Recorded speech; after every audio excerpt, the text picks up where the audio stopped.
tidaklah terjadi gempa bumi, melainkan terlalu banyak hamba-hamba yang berbuat dosa, terlalu banyak hamba-hamba yang berbuat maksiat di atas bumi. Kenapa?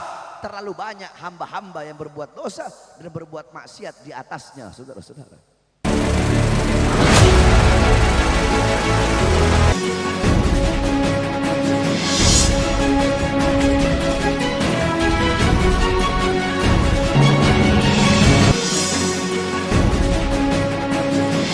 Assalamualaikum sahabat Tara Wisata.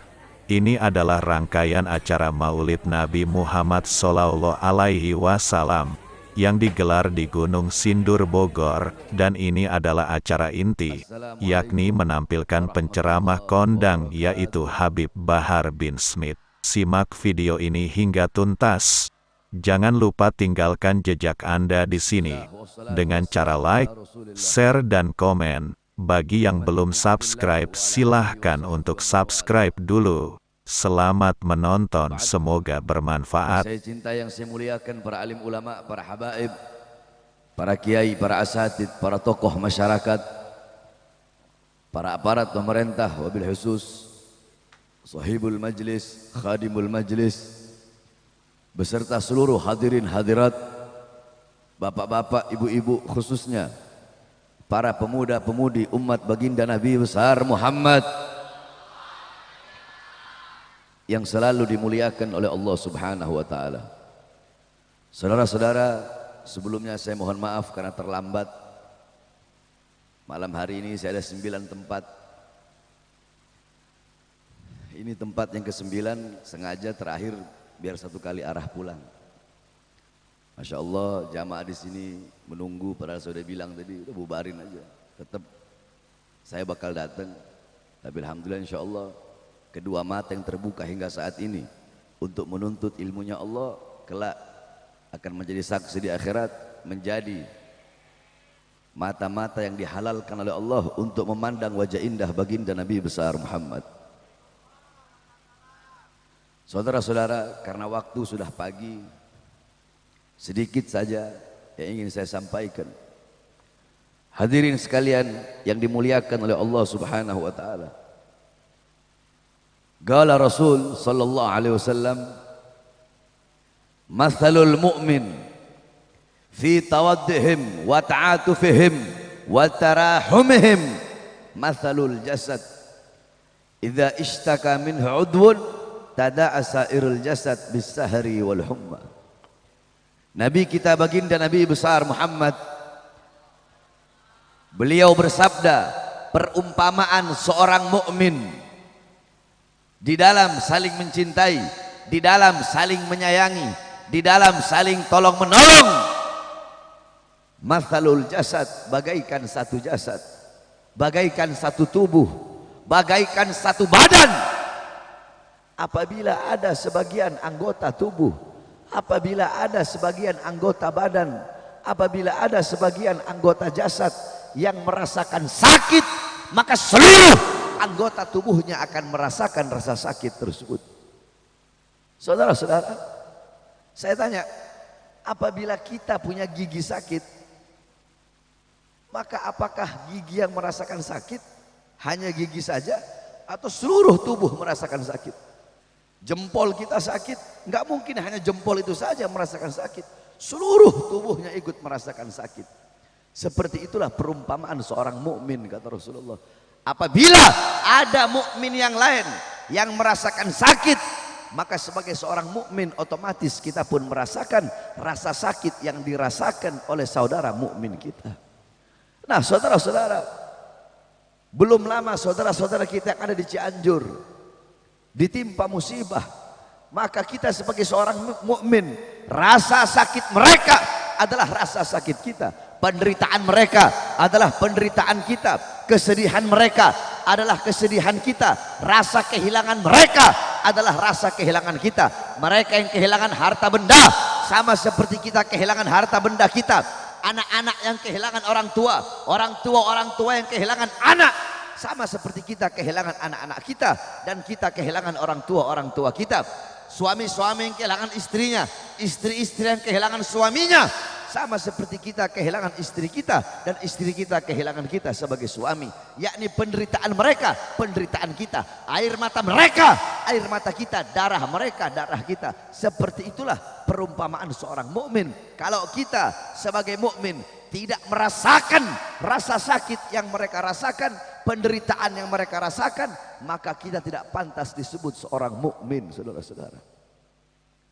Oleh karenanya kita bersyukur kepada Allah, karena Allah Subhanahu wa taala menjadikan kita sebagai umat baginda Nabi besar Muhammad, umat yang mulia, umat yang agung, umat yang dimana kelak di akhirat ketika akan dimasukkan ke neraka, maka Allah berkata kepada malaikat Zabaniyah, jangan masukkan dia ke neraka, karena di dunia telah aku berikan dia segala macam ujian, musibah, maka di akhirat aku tidak berikan dia musibah dan ujian sehingga dia masuk ke dalam surganya Allah Subhanahu wa taala. Kita doakan mudah-mudahan musibah bencana Allah angkat dari Indonesia, khususnya Allah angkat dari Cianjur, saudara-saudara. Hadirin sekalian yang dimuliakan oleh Allah, zilzal atau gempa bumi itu bukan hanya terjadi di zaman sekarang saja dan bukan hanya di Indonesia saja, bahkan di zaman Rasulullah ketika itu ada gempa bumi, saudara-saudara. Ketika gempa bumi, Rasulullah bersama Sayyidina Abu Bakar, bersama Sayyidina Umar bin Khattab, bersama Sayyidina Utsman bin Affan, ketika gempa bumi Rasulullah meletakkan tangannya di atas tanah dan Rasulullah berkata, wahai bumi, belum saatnya bagimu. Wahai bumi, berhentilah engkau bergoncang.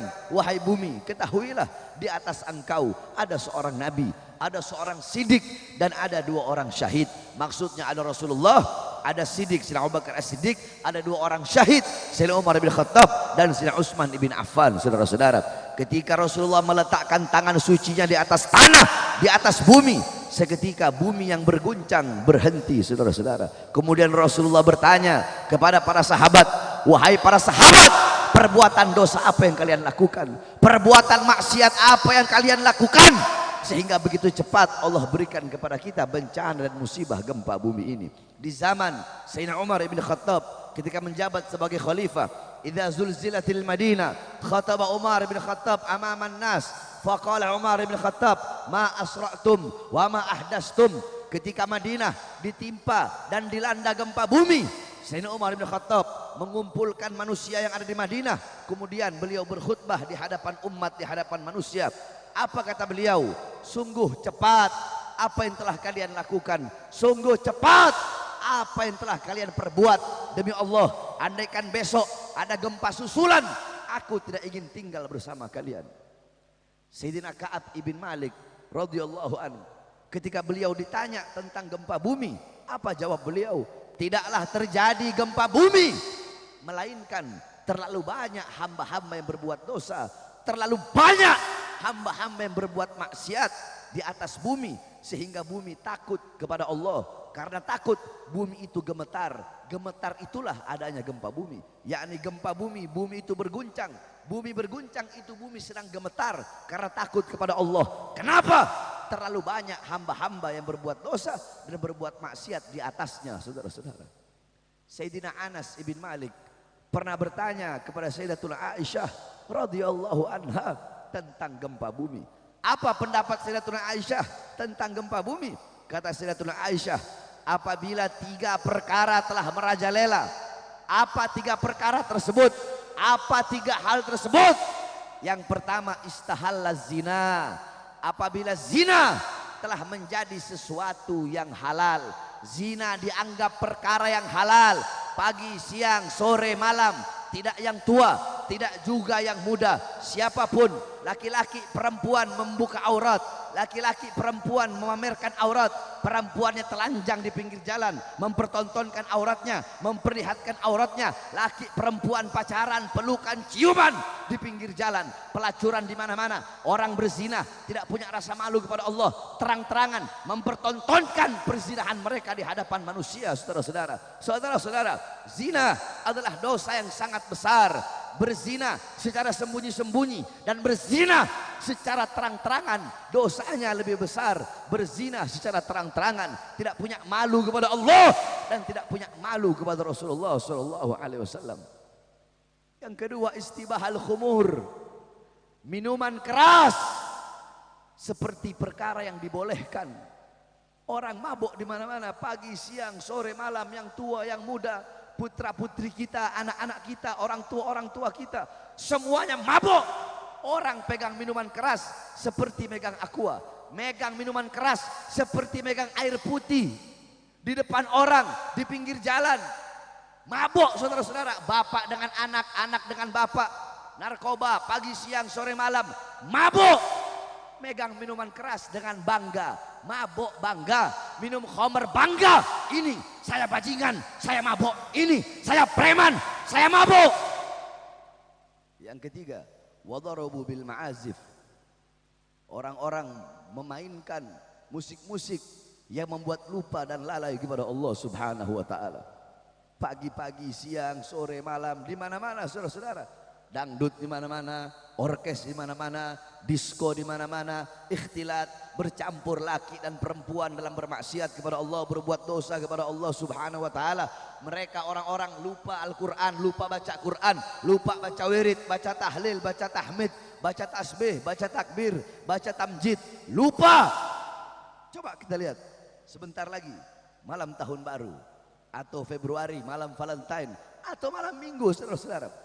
Di mana-mana yang paling banyak yang melacur, yang berzina, yang mabok-mabokan, yang pacaran bukan orang-orang Kristen, bukan orang-orang Buddha, bukan orang-orang Hindu, tetapi abnaul muslimin, putra-putri Islam, anak-anak Islam kita yang paling banyak berbuat dosa dan berbuat maksiat di tanah Indonesia, saudara-saudara. Kenapa? Karena kita sebagai orang tua lalai di dalam mendidik anak-anak kita dengan pendidikan baginda Nabi besar Muhammad. Makanya apabila Allah kasih bencana, Allah kasih musibah, jangan bertanya kepada Allah, ya Allah, kenapa kau berikan gempa bumi? Kenapa kau berikan gempa bumi, kau berikan tsunami, kebakaran, tanah longsor, banjir?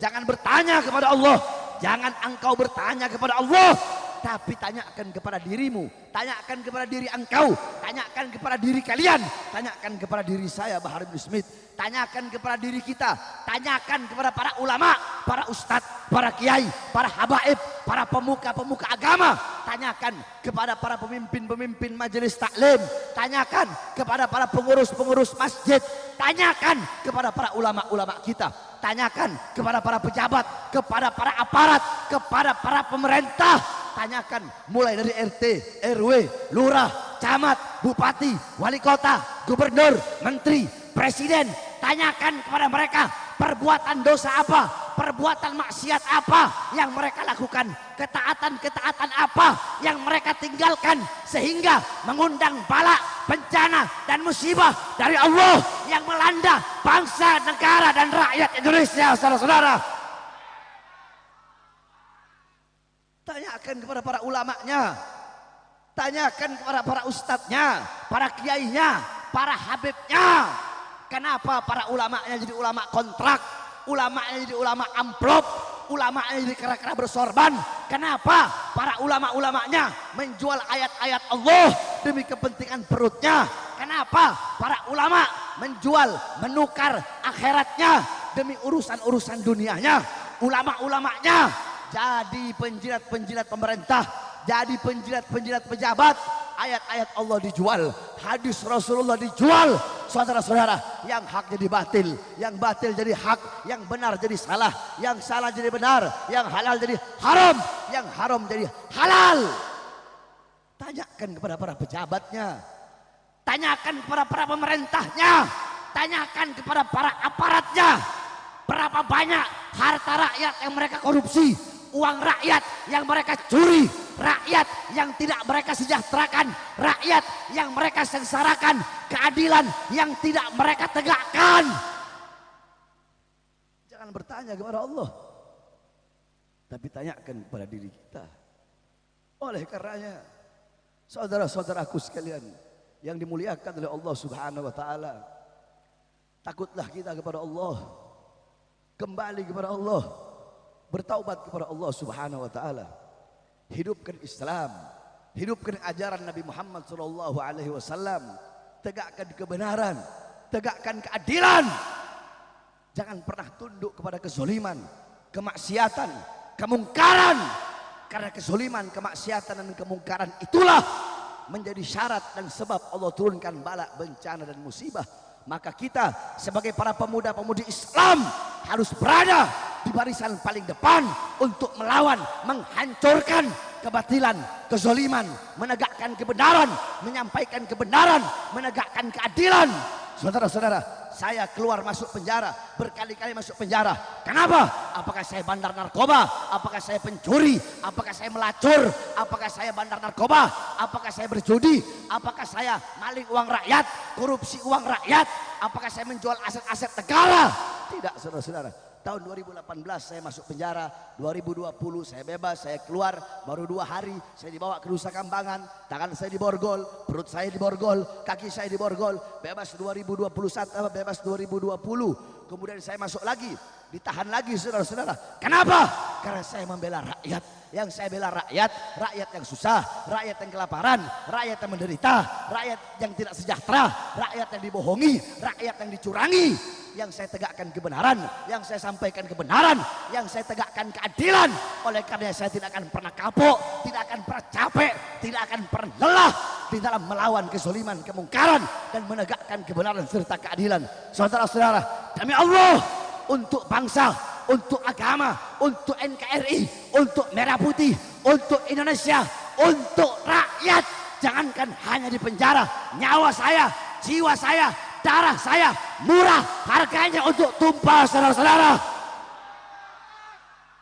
Oleh karena saya tanya masyarakat yang ada di sini, siap sampaikan kebenaran, siap sampaikan kebenaran, siap melawan kezaliman, siap melawan kemungkaran, siap melawan kebatilan, siap mati demi NKRI, siap binasa demi Indonesia, siap hancur demi Islam. Allahu Akbar, Allahu Akbar, Allahu Akbar. Oleh karena kita berdoa pada malam hari yang mulia ini, mudah-mudahan Allah jadikan para ulamanya ulama yang baik, ulama yang lurus, ulama yang istiqomah, yang tidak bisa dibeli, yang tidak bisa dibayar. Para pejabatnya, para pemerintahnya jadi pejabat dan pemerintah yang baik, yang taat kepada Allah, yang patuh kepada Allah, yang takut kepada Allah.